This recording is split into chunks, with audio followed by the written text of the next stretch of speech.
Pants gripping like a thong, man. I'll see it. And you sagging them, man. I never understood it. But hey, if that's their flavor, man, look, man, look, man. There it is, like I there. said, I'm not here to criticize nobody or put nobody down. I just wouldn't roll like that, man. There it is, there. Professor Melly Mill, Big Miz. Lock the door, Let's Miz. lock it.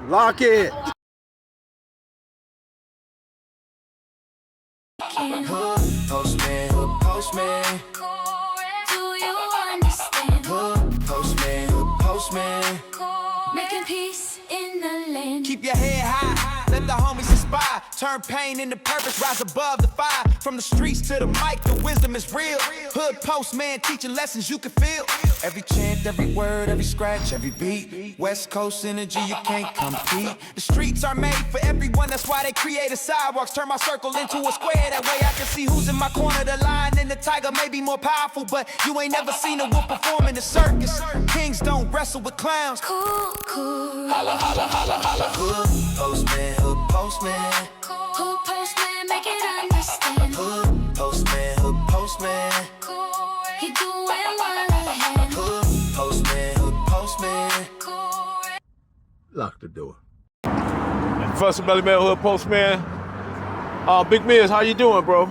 Shit, I'm blessed. I'm still here. Can't complain about it. Peace to everyone out there. Man, shout out to you, man. I wanted to ask you, Miz, I don't know if I asked you this last time. What was your plan upon leaving prison? Or if you had one or did. How long did it take you to actually put that thought in the process in your mind to say, when I get out of here, A, B, C, and D? Well, my A, B, C, and D was A, make sure I got my driver's license, Social Security, all the information I need to where I'm, back in society. I can move around, do things. B, get some transportation. C, look for some type of income, some type of a job. And D, once I got myself stable, start giving back to a community that I once helped destroy. So when you say help destroy, can you give us a little example? What do you mean by that? Well, I believe that anyone that was involved in gang activity or drug selling, especially back in the 80s, if you wasn't directly involved, you was indirectly involved, and that puts you in the conspiracy part of it. So you had some type of involvement with the short. If you, prime example, if you gave somebody a gun and somebody went with that gun and took someone's life, you gave them the gun. So you're just as accountable, at least in the law's eyes, you're just as accountable as the person that pulled the trigger. A lot of people don't know that prison is like living in a bathroom, so to speak. And if you get what I mean by that. Some people have to live in a bathroom for 20 years and they'll come back to the streets basically in the same mindset, wearing the same type of uniform,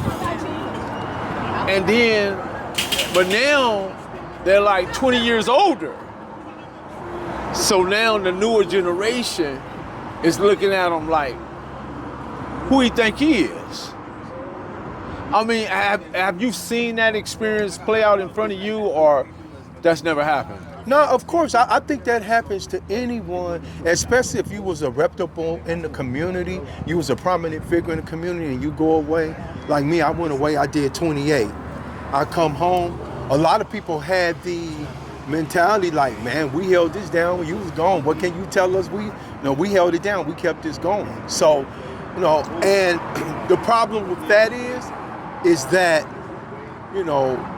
a person who in his right mind and has gained much insight, he's gonna come home and try to alert these guys to all these traps that the system have for him. Because if he's supposed to love his homies or love his community, he don't want to see I don't want to see nobody go to prison at 23 years old and get out when he's 51. That's pretty much your whole life. I made big bulk of it. I made this statement the other day, Miz, that an untrained mind is the source of chaos, doubt, fear, scarcity, lack, and confusion. And I think more so it plays out even today, even more. I mean, if you have any thoughts about that, what I just said. Well, I believe that the way society is right now, man, it's hard to not want to be like a person who's successful. It's hard not to want to be someone who has a life that's attracting women, that's attracting and everybody want to be around them. That's hard, man.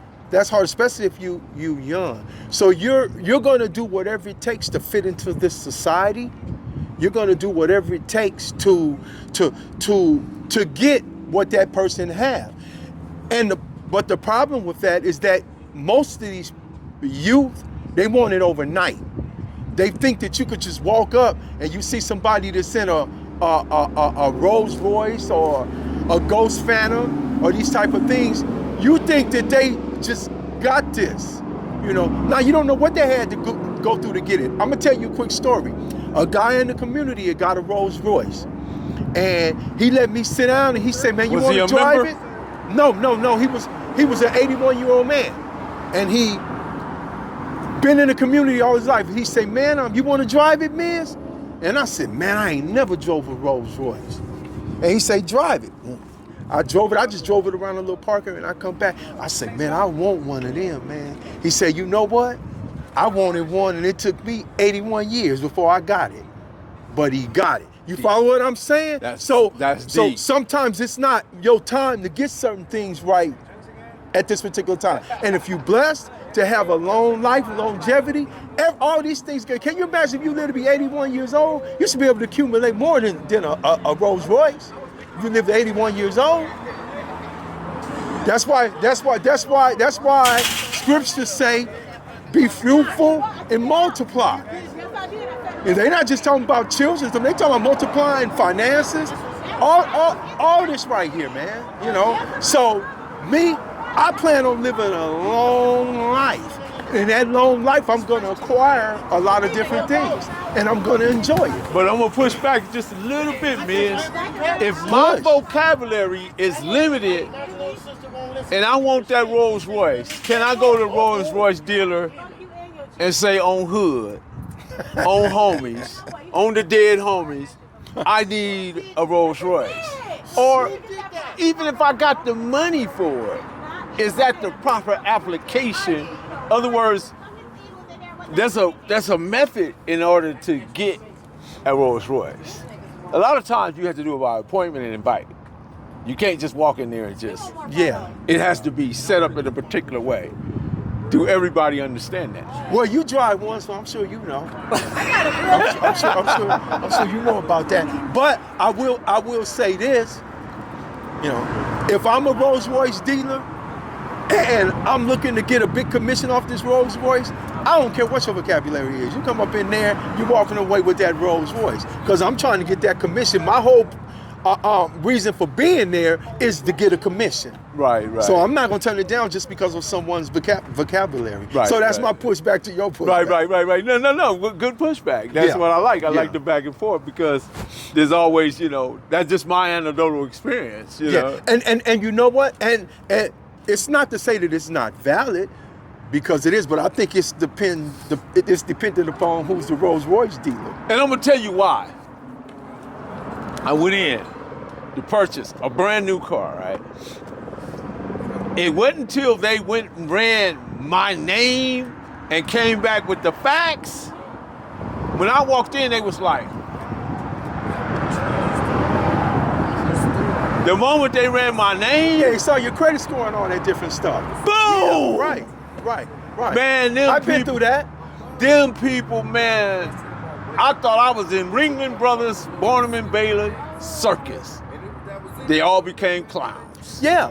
And they started performing, juggling and doing all kinds of things. And that's why a lot of them miss blessings, because they prejudge. See, that's something that I don't do, man. I don't prejudge people no more. Don't get me wrong, I'm cautious, I pay attention, I'm observant.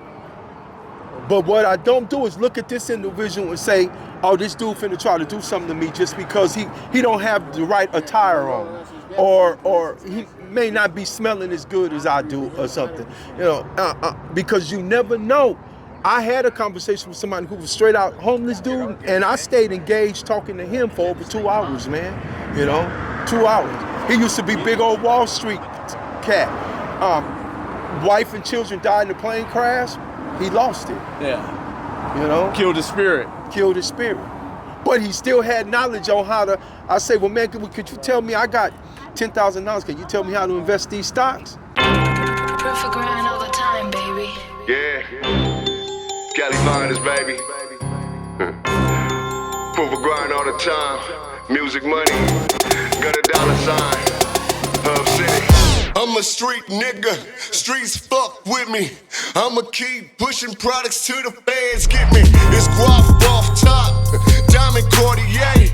That nigga wall won't get